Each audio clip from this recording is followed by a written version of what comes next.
So what we're going to talk about today is pure bending.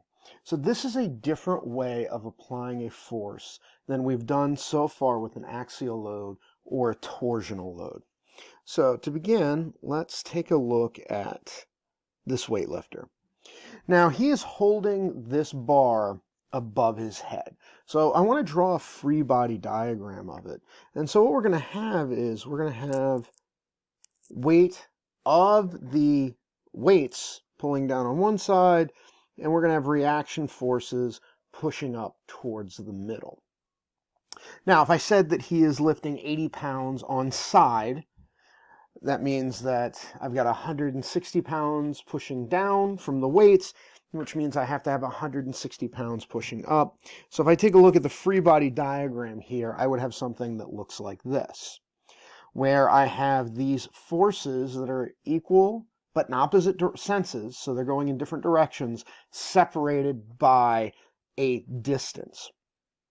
And you should be familiar with this concept right here. I have two forces separated by a distance. What are they? Well, those are a moment.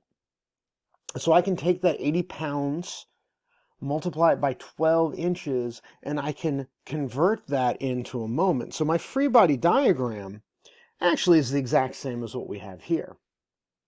So instead of having reaction forces of 80 pounds pushing up and then weights of the weight itself pulling down, I can say that I have this bar that has 960 pound-inch moments on the end.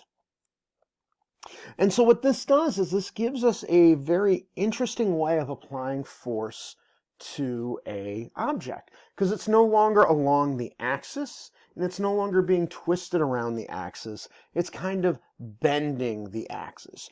So if I sit here and if I look at that bar, and let's say that it looks kind of like this, and if I drew some lines on the side of it and said, okay, I have these lines on the side of the bar, and I will call this line on the top X2, I'll call this line on the bottom X1, and then this one that's directly in the center, that's going to be X3. So now if I take this bar and I bend it up and kind of make a smiley face out of it, I'm going to have something that looks kind of like that. I could have drawn better. Now these lines here on the side, what would happen is they would flare out. They would remain straight, but they would rotate. So those lines would be like that. And so now what we're left with is all these lines in the middle are going to be kind of curving along in that smiley face as before.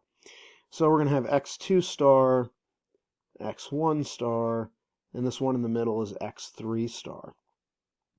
So what happens, since we're bending it upward, what's going to happen is X2 star will actually be less than X2. Because what's going on is we're compressing the top. So that part's contracting, and so we're putting the top part into compression. And so then if I look at X1 star is actually greater than X1 because it's lengthening out. It has to expand to cover that distance. And so that's an tension.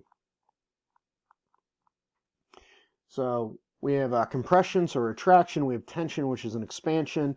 And what we'll see right in the middle is X3 star is going to be the same as X3.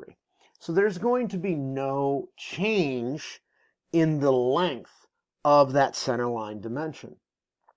So we can see that just on the geometric side, we have a lot of interesting things going on. Because before we've always had, it's either been twisting, it's all been expanding, it's all been contracting. But now what we have is a situation where we're both getting contraction and expansion in the same body.